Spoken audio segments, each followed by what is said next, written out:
Hello viewers, welcome to the Bachelor course of Population Studies. Today we will discuss population policies in developing countries. In demographics, we can explain world population as the total number of humans currently living on the earth. World population grew to 7.06 billion in mid-2012 after having passed the 7 billion mark in 2011. By 2050, the world's population is likely to reach an unprecedented size between 8.3 billion and 10.9 billion people. Most of the future population growth will occur in developing countries, particularly in least developed countries. A developing country, also called a less developed country, is a nation or sovereign state with a less developed industrial base and a low human development index relative to other countries. Developing countries accounted for 97% of this growth because birth rates in these countries are falling rapidly but are still above death rates, so population growth continues. Many developing countries with population growth rates, if sustained, would undermine their development and put pressure on future generations. Consequently, stabilizing population growth is a goal in many of these countries. This goal must be achieved in order to preserve the options for the future and ensure sustainable development. Now, position of the world population. Countries in the world are grouped geographically into 6 major areas: Africa, Asia, Europe, Latin America, Northern America and Oceania. These major areas are further divided geographically into 21 regions. In addition, the regions are classified in more developed and less developed regions. The more developed regions comprise all regions of Europe plus Northern America, Australia, New Zealand and Japan. Countries in the more developed regions are denominated as developed countries. The less developed regions comprise all regions of Africa, Asia excluding Japan, Latin America and the Caribbean. Countries in the less developed regions are denominated as developing countries. The world's two most populated countries, China and India, together constitute about 37% of the world population. Africa is the second most populated continent, comprising 15% of the world's population. Europe consisting 12%, while the Latin America and Caribbean regions are home to 9% of the world population.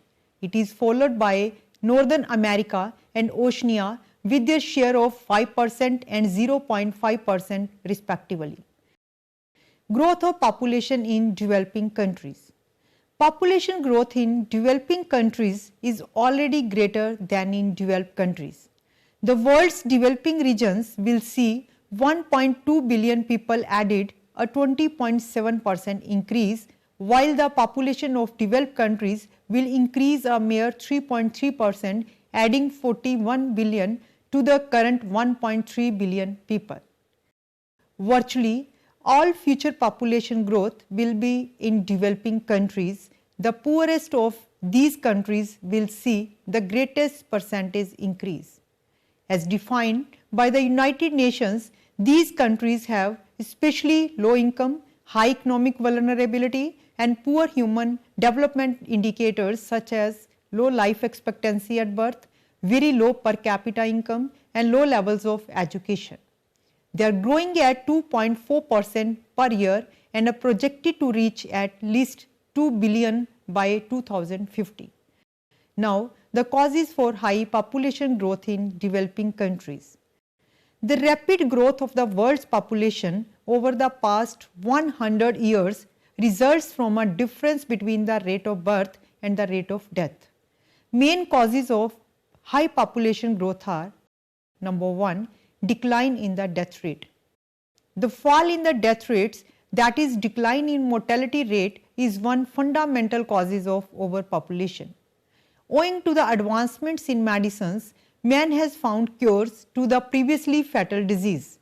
This has resulted in an increase in the life expectancy of individuals. Mortality rate has declined, leading to an increase in population. Second is rise in birth rate.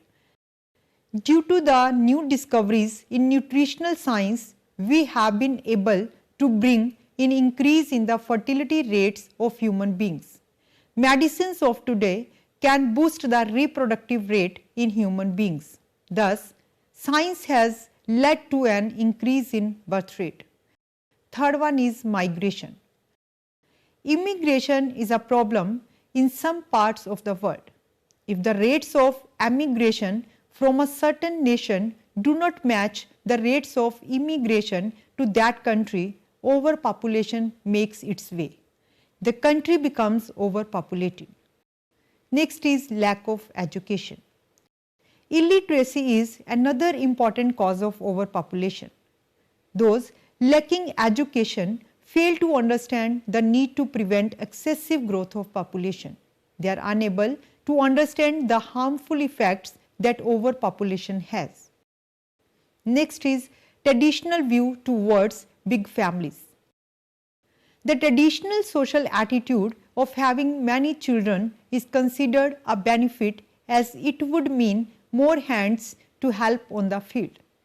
This type of social attitude of the people also contributes toward large size of family.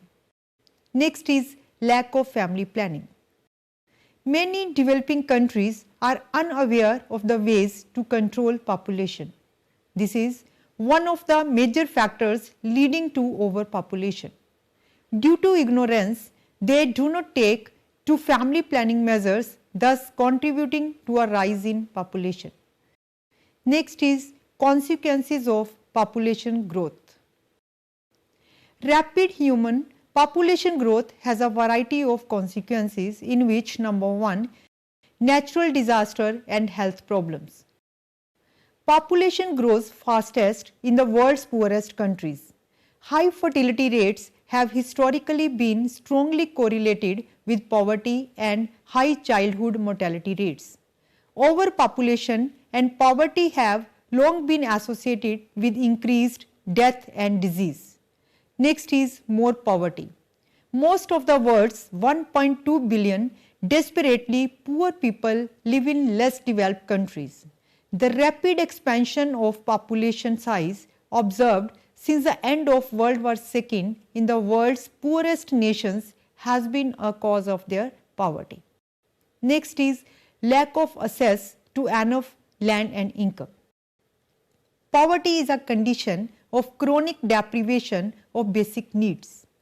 Poor people lack access to enough land and income to meet basic needs. A lack of basic needs results in physical weakness and poor health. Poor health decreases the ability of the poor to work and put them deeper into poverty. Next is no proper education or employment. It is important to limit our number because in dense populations, too many lack adequate food, water, shelter, education and employment. High fertility, which has been traditionally associated with prosperity and security for the future, now reduces chances to achieve health and security. Next is overall quality of life and the degree of human suffering. The world's current and projected population growth calls for an increase in efforts to meet the need for food, water, healthcare, technology and education. Many countries lack adequate supplies of basic materials needed to support their current population. Rapid population growth can affect both the overall quality of life and the degree of human suffering on earth. Now, next is government policies in developing countries. Continued high rates of population growth remain an issue of policy concern for many countries of the developing world. About half of the countries in the less developed regions consider their rate of population growth to be too high. Governments of developing countries had adopted various population policies between 1976 and 2013 covering different areas relating to population size, growth, fertility, reproductive health and family planning, etc. In these policies, number 1 policies relating to population size, growth and age structure. Governments in developing countries have realized the importance of reducing high rates of population growth in order to ease pressure on resources, combat climate change, prevent food shortages and provide decent employment to all their inhabitants. The governments in developing countries have adopted measures to reduce population growth rates and adopted some policies in these regards. These are: number 1, policies to influence the rate of population growth. The concerns about the consequences of high population growth have been translated into policy interventions by the developing countries. In 2013, 37% of governments worldwide had policies to lower the rate of population growth. Second is policies relating to population aging. Some developing countries with low fertility face significant population aging. However, in absolute numbers, the majority of older persons live in developing countries. In 2013, 66% of the world's population aged 60 years or over lived in countries in less developed regions, and by 2050, this proportion is projected to increase to 79%. Next is policies relating to fertility, reproductive health and family planning. In this, first policy is policy relating to fertility. In developing countries, 43% governments had policies to lower fertility rate. The percentage of governments with policies to lower fertility increased from 27% in 1976 to 42% in 1996 and then remained at 43% in 2013. Next is policy relating to family planning. The information and access to safe and effective methods of family planning is part of reproductive rights. Therefore, most governments have been involved directly or indirectly in supporting family planning programs.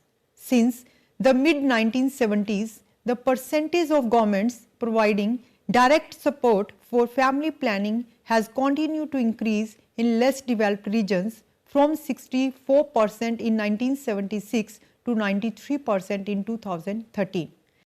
Next is policy relating to abortion.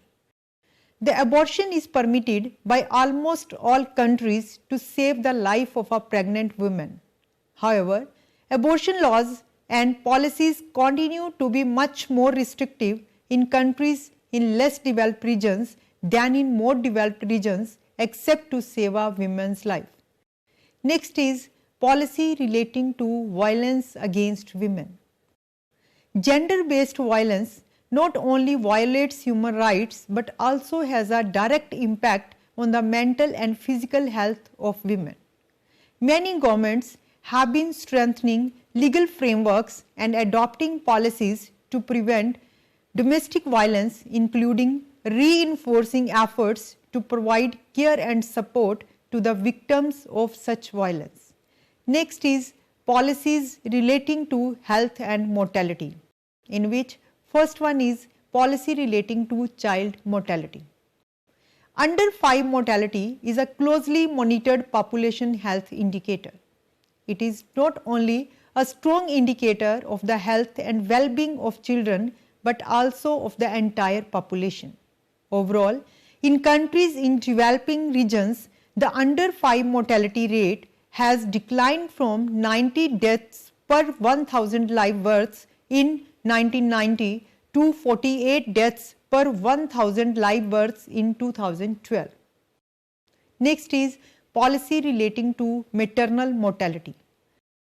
Preventing maternal deaths requires improved coverage of antenatal care, skilled birth attendance at delivery, access to emergency care when complications arise, timely postnatal care, and universal access to family planning to prevent unintended pregnancies.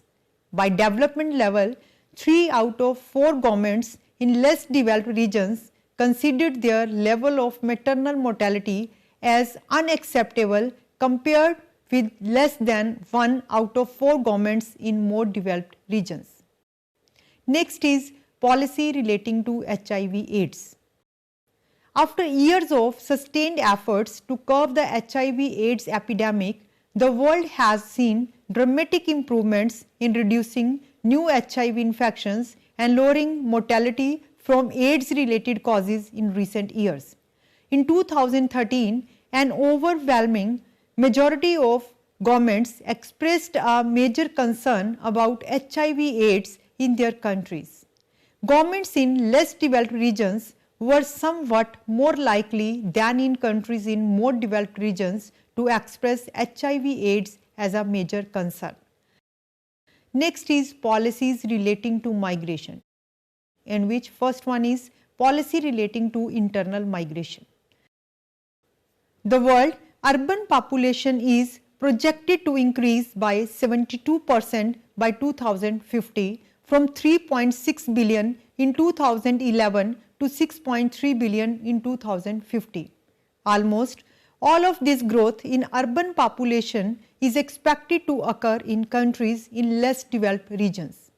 Governments need to develop policies and adaptation strategies to plan for future urban growth so that countries can reap the benefits of economies of scale and greater efficiency, as well as minimize the environmental and other adverse impacts of urban growth. Next is policy relating to spatial distribution. In 2013, a much greater proportion of governments in less developed regions desired a major change in the spatial distribution of population than in more developed regions. The proportion of governments desiring a major change in the spatial distribution of their population was particularly high among least developed countries, with 80% of them desiring a major change. Next is policy on migration from rural to urban areas. Migration from rural areas to urban areas has historically represented a crucial force boosting the rapid growth of cities. In 2013, the proportion of governments that had policies to lower rural to urban migration was higher in less developed regions than in more developed regions. Next is policy relating to international migration. The total estimated number of international migrants in the world reached 232 million in 2013, and it is expected to continue to rise for the foreseeable future. From 1990 to 2013, the number of migrants from countries in less developed regions who were living in countries in more developed regions increased by 42 million, that is from 40 million in 1990 to 82 million in 2013. Policy relating to overall level of immigration. At the global level, in 2013, about 73% of all governments either had policies to maintain the level of immigration or they were not intervening to change it, while 15% had policies to lower and 11% had policies to raise the level of immigration. Next is policy relating to integrate non-nationals. The successful integration of international migrants is a major challenge for countries of destination. Many countries have undertaken initiatives to make it easier for immigrants to become integrated into the host society. In 2013, out of a total of 145 countries with available data, governments of 92 countries had policies aimed at integrating non-nationals. Next is policy relating to emigration. Emigration generates both opportunities and challenges for countries of origin.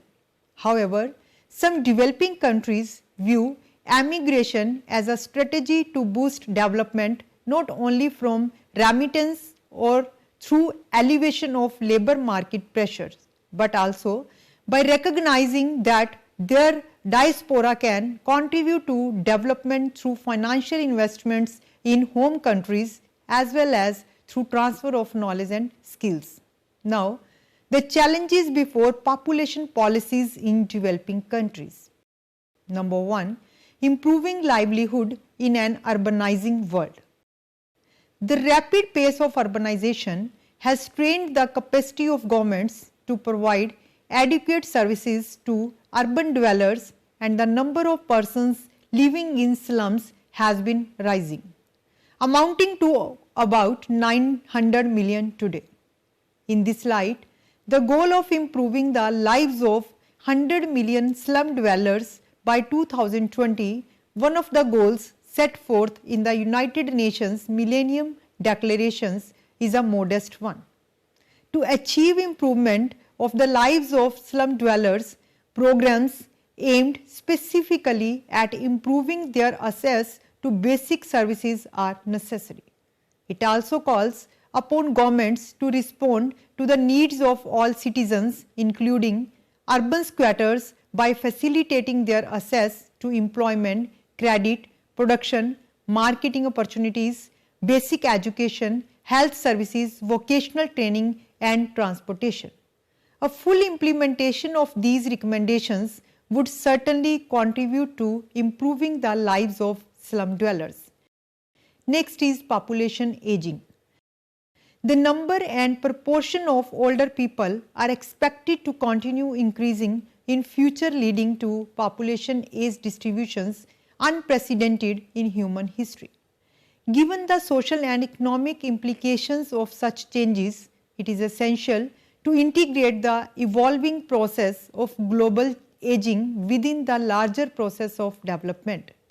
As per Population and Development Organization, the elderly people constitute a valuable and important component of a society and recommends a series of measures to ensure that elderly persons are able to work and live independently as long as possible. To sum up, it can be stated that humans already consume more than half of the world's renewable resources, and pressure on natural resources will continue to increase. This means that by the end of the century, there could be 11 billion people living on the planet. The current global population is 7 billion. The highest population growth occurs in developing countries. The jump in the projected population is due to fertility in certain countries not dropping as expected. While world population is continuing to grow, considerable diversity exists in the expected population growth of countries. The population of many countries, particularly in Africa and Asia, will increase greatly in the coming decades. Developed and developing countries differ significantly with regard to their population concerns. In sum, the current population picture is one of dynamic population change reflected in new and diverse patterns of childbearing, mortality, migration, urbanization and aging.